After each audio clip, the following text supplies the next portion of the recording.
Today, we're diving deep into the exciting world of open-source AI.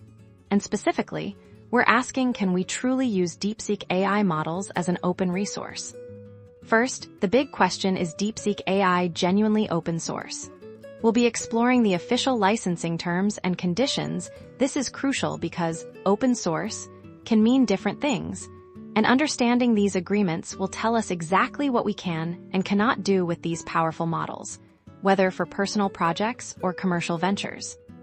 Beyond the legalities, what can these open-source DeepSeek models actually do?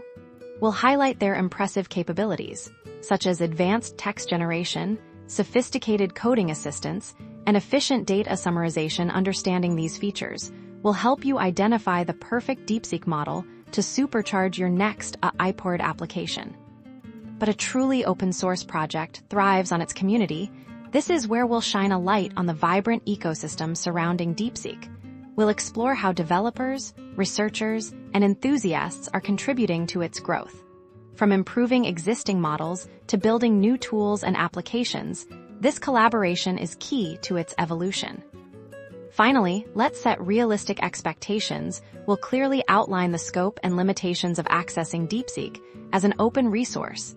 This means understanding any usage restrictions, performance benchmarks, and the support infrastructure available. Knowing these boundaries ensures you can leverage DeepSeek effectively and responsibly.